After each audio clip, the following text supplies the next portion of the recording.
नमस्कार दोस्तों, कैसे हैं आप सभी लोग। उम्मीद है सभी लोग अच्छे होंगे और बहुत ही बढ़िया होंगे, ज़बरदस्त होंगे, शानदार होंगे। तो चैंपियंस, आप लोग जानते हैं ना कि कुछ जिले हैं जिसमें खंडकाव्य लगा हुआ है सत्य की जीत। अभी तक मुक्ति के यज्ञ जो खंडकाव्य है सुमित्रा नंदन पंत जी का, वो मैंने अपलोड कर दिया, उसको देख लो, वीडियो सेक्शन में होगा। अब जितने भी विद्यार्थी हैं, आप अगर इन जिलों से बिलोंग करते हैं तो ये क्लास आपके लिए सबसे ज्यादा महत्वपूर्ण है। आपके जिले हो सकते हैं झांसी, बदायूं, प्रतापगढ़, रामपुर, पीलीभीत, लखनऊ, इटावा, बलिया, बिजनौर, ललितपुर और औरैया।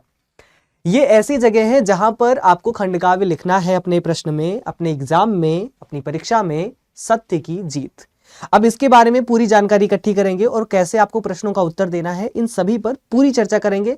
बहुत ही कम समय में पूरी बातें बताएंगे और साथ में ये जो क्लास का पीडीएफ है ये भी आपको मैं पहुंचा दूंगा, तो परेशान मत होना, पीडीएफ भी आपको मिल जाएगा। ठीक है, तो शुरू करते हैं। सबसे पहले हमारे इसके सारांश की बात करते हैं, इस कथानक को देखते हैं कि क्या कथानक है सत्य की जीत का। प्रस्तावना देखिए, तो सबसे पहले इसके रचनाकार हैं द्वारिका प्रसाद माहेश्वरी। तो श्री द्वारिका प्रसाद माहेश्वरी द्वारा रचित सत्य की जीत खंडकाव्य महाभारत के सभा पर्व में की एक अत्यंत मार्मिक घटना द्रौपदी चीरहरण पर आधारित है। महाभारत आप जानते हैं बहुत भीषण युद्ध हुआ था और महाभारत में 18 सर्ग हैं, ये भी आप जानते हैं। युद्ध भी 18 दिनों तक चला है, ये भी आप जानते हैं। इसमें एक सभा पर्व है। सभा पर्व में दर्शाया गया है कि द्रौपदी चीरहरण, जब एक दूध कीड़ा वाली एक होता है, चौसे का खेल खेलते हैं, पाशे का खेल जो भी कहना चाहो आप, तो उस खेल में युधिष्ठिर हार जाते हैं, पांडव हार जाते हैं, सब कुछ हारते हैं और उसके साथ में द्रौपदी को भी हार जाते हैं। अब ये जब हारते हैं तब द्रौपदी का चीरहरण करता है दुशासन, सबके सामने करता है और ये इतनी भयावह स्थिति होती है जिसके बारे में अगर आप सोचें तो आपकी रूह थरथरा जाएगी। इसी के बारे में यही कथानक आपका है। कवि ने इस पौराणिक कथा को आधुनिक परिप्रेक्ष्य में प्रस्तुत करते हुए नारी के स्वाभिमान, सत्य और न्याय की महत्ता को प्रतिस्थापित किया है। मतलब रचनाकार यही समझाना चाहता है कि नारी का जो स्वाभिमान है, जो सत्य है, जो न्याय है, उसकी महत्ता को दर्शाना, यही बात यहां पर कही गई है। इसके बारे में जानकारी लें तो सबसे पहला पॉइंट है, इसके व्याख्या में लिखोगे दूध कीड़ा और द्रौपदी की हार। देखो, जब आप परीक्षा में लिखते हो ना, तो परीक्षा में आप पूरा पैराग्राफ नहीं लिख सकते। लिख सकते हो पर मैं पूरा लिख के दे दूं तब मतलब नहीं निकलता, इसीलिए मैं आपको पॉइंटर्स बना के दूंगा और मेन कहानी समझा दूंगा, फिर आप लिख लोगे बहुत आसानी से। ठीक है, सबसे पहले महाराज युधिष्ठिर कौरवों के छलपूर्ण जुए में अपना सब कुछ हार जाते हैं। अंत में वो अपनी पत्नी द्रौपदी को भी दांव पर लगा देते हैं और हार जाते हैं। दुर्योधन द्रौपदी को अपमानित करते हुए दुशासन को उसे सभा में लाने का आदेश देता है। दूध कीड़ा और द्रौपदी की हार, पहला पॉइंट यहीं पर है। मतलब यही स्थिति शुरू होती है, यहीं से कहानी शुरू होती है कि जो जुए वाला खेल खेला है उसमें पांडव हार गए, सब कुछ हारे, द्रौपदी को भी हारे। अब दुर्योधन कहता है दुशासन से कि जाओ और द्रौपदी को उसके केशों से, उसके बालों से घसीटते हुए लेकर आओ। यहीं से ये कहानी शुरू होती है। फिर द्रौपदी का अपमान और ओजपूर्ण स्वर। अब दुशासन जाता है, द्रौपदी को खींचकर लाता है, उसका बाल पकड़कर, उसके केस पकड़कर खींचते हुए, घसीटते हुए लाता है। अब ये जो अपमान है इससे कोई भी दुखी होगा। द्रौपदी बहुत ज्यादा दुखित है, क्रोधित है। सिंघनी यानी कि शेर, शेर जो होता है उसका स्त्रीलिंग है शेरनी, सिंह यानी सिंघनी, तो सिंघनी के समान गरजती हैं। वह दुशासन को ललकारती हैं और क्या कहती हैं कि ध्वंस विध्वंस प्रलय का दृश्य भयंकर भीषण हाहाकार मचाने आई हूं रे आज, खोल दे राजमहल का द्वार। कि ध्वंस विध्वंस प्रलय का दृश्य, ध्यान से सुनना, ध्वंस विध्वंस प्रलय का दृश्य भयंकर भीषण हाहाकार मचाने आई हूं रे आज, खोल दे राजमहल का द्वार। यानी यहां कहने का तात्पर्य, यहां पर द्रौपदी ललकारती हैं और आप भी ललकारो अपने आप को, क्योंकि ये दो लाइनें आप लिख दोगे तो नंबर मिल जाएंगे। आपको खंडकाव्य में हमेशा ध्यान रखना है कि 2-3 लाइनें अगर आप लिख सको, आप 2-3 लाइनें और बार बार लिख सको तो वो बहुत फायदा करेगा, ध्यान रखना इस बात को। ठीक है, अगला पॉइंट हमारे सामने है कि शास्त्र और शस्त्र का विवाद होता है। द्रौपदी सभासदों से सबसे प्रश्न करती हैं। ये आपने महाभारत देखा भी होगा, महाभारत देखा है ना, तो महाभारत में द्रौपदी सबसे कहती हैं, सभी से, धृतराष्ट्र से भी प्रश्न करती हैं, जो भीष्म पितामह है उनसे भी विवाद करती हैं, प्रश्न करती हैं। क्या कहती हैं? जो स्वयं को हार चुका है उसे मुझे दांव पर लगाने का क्या अधिकार है? जो युधिष्ठिर, जो पांडव अपना सब कुछ खुद भी हार गए, वो मुझे कैसे दांव पर लगा पाएंगे? उन्होंने मुझे दांव पर लगाया कैसे और वो जीत कैसे गए मुझे? फिर वह नारी के सम्मान और अधिकारों की रक्षा के लिए तर्क देती हैं कि क्या मैं कोई एक वस्तु हूं जिसे तुम लगा दोगे और जीत जाओगे या हार जाओगे? नहीं लगा सकते। मुझे दांव पर कैसे लगाया? मैं कोई वस्तु थोड़े ना हूं। यहाँ नारियों के सम्मान की बात, नारियों के आत्मसम्मान की बात, आत्मगौरव की बात कही गई है। दुशासन कहता है कि शस्त्र बल ही सबसे बड़ा है, जबकि द्रौपदी सत्य और न्याय के बल को श्रेष्ठ बनाती है। दुशासन कहता है कि जो अस्त्र शस्त्र है, युद्ध नीति है, वही सबसे बड़ा है।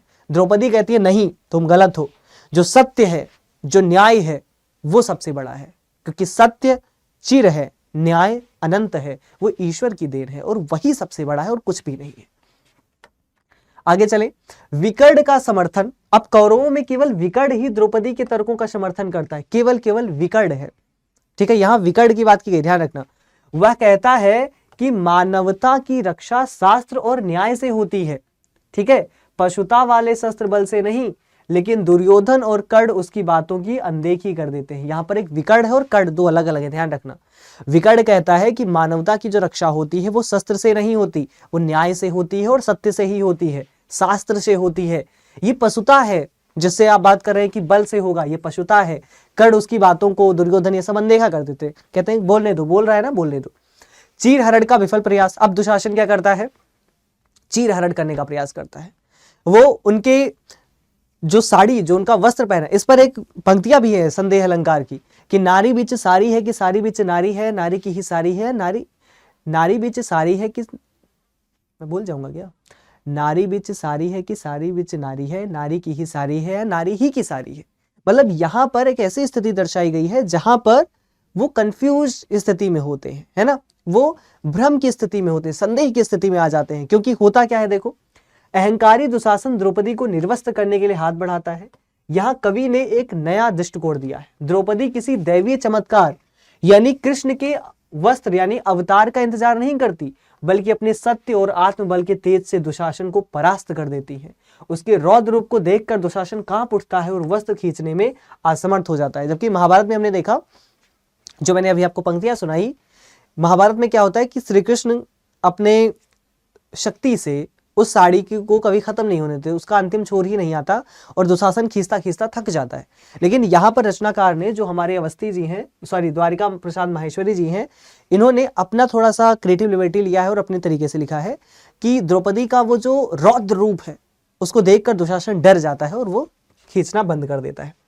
सत्य की विजय। और अंत में कहा गया कि द्रौपदी के सत्य और तेज के सामने पूरी सभा नतमस्तक हो जाती है।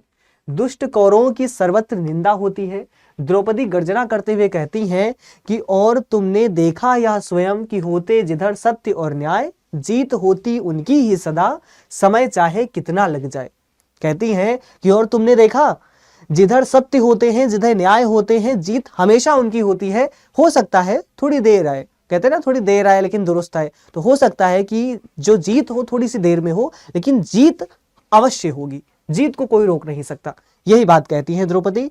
और इसी के साथ में अगला पॉइंट हमारे सामने है, धृतराष्ट्र अंत में निर्णय क्या करते हैं? अंत में महाराज धृतराष्ट्र को अपनी भूल का एहसास होता है। वे द्रौपदी के पक्ष का समर्थन करते हैं और युधिष्ठिर को उनका सब कुछ लौटाते हुए उन्हें मुक्त कर देते हैं। वे स्वीकार करते हैं कि सत्य और धर्म ही अजेय है। अब ध्यान रखना, सभा पर्व से लिया गया है, लेकिन पूरी कहानी नहीं बताई जा रही। यहाँ पर रचनाकार ने अपने दृष्टिकोण से कहानी को मॉडिफाई किया है कि अंत में उनकी गर्जना, नारी की आत्मसम्मान आत्मगौरव की बात, और उस आत्मसम्मान आत्मगौरव की बात के बाद में जो स्थिति बनती है कि धृतराष्ट्र अपनी भूल पे पश्चाताप करते हैं, मानते हैं, और जो युधिष्ठिर हैं, जो पांडव हैं, उनको सब कुछ दे देते हैं और सारी चीजें सब नॉर्मली हो जाती है, हैप्पी एंडिंग हो जाती है। कौरवों की निंदा होती है। वास्तव में कहानी में ऐसा नहीं हुआ है, आप लोग जानते ही हैं।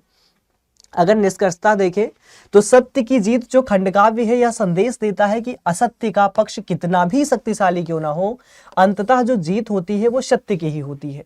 यह काव्य नारी को अबला नहीं बल्कि शक्ति का प्रतीक सिद्ध करता है। ये नहीं दर्शाता कि नारी अबला है, यहाँ पर यह दर्शाता है कि शक्ति का प्रतीक है। जो नारी है वो क्या है? शक्ति का प्रतीक है।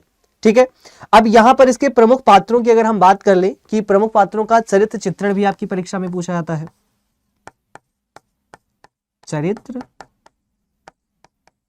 चित्र, सबसे पहले देखो, एक आप पूरी कथानक को तैयार रखो। ये जितने भी मैंने पॉइंटर्स बताए हैं उनको अगर आपने कर लिया तो आप बहुत अच्छे नंबर पा जाओगे, 5 नंबर तुरंत मिल जाएंगे। अगर चरित्र चित्रण लिखना चाहते हो आप तो भी लिख सकते हो। जैसे कि आप देखोगे द्रौपदी के बारे में तो सत्य की जीत खंड काव्य की नायिका है द्रौपदी। इस वाक्य में वह एक अबला नारी नहीं है बल्कि शक्ति और सत्य का प्रतिरूप है। उनकी चारित्रिक विशेषताओं की बात करें तो सशक्त नायिका और नारी शक्ति का प्रतीक हमें देखने को मिलती है। इस काव्य की आत्मा है, वह केवल एक राजा की पुत्री या पांडवों की पत्नी नहीं है बल्कि वह नारी जाति के स्वाभिमान की रक्षक है। वह सभा में अपनी उपस्थिति से अन्याय को चुनौती देती है। आत्मसम्मान से युक्त वीरांगना है। द्रौपदी स्वाभिमानी है, दुशासन द्वारा किए गए अपमान को केवल अपना नहीं बल्कि पूरी नारी जाति का अपमान मानती है। सिंघनी की तरह गरजती है, कहती है मौन हो जा मैं सह सकती ना कभी भी नारी का अपमान, दिखा देंगी तुझको अभी गरजती आंखों का तूफान।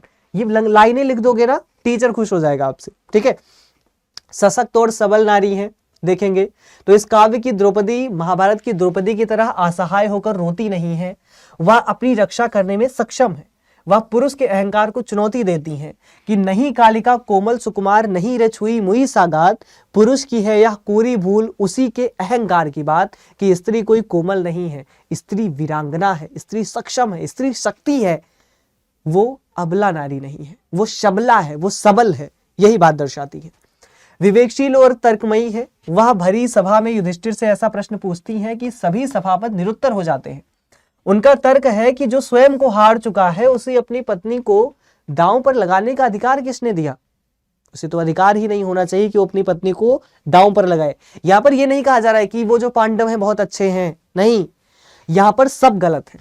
पांडव भी गलत हैं, दुर्योधन भी गलत है, कौरव भी गलत हैं, सब गलत हैं, और यहां पर अकेली वीरांगना युद्ध करती है और जीतती है।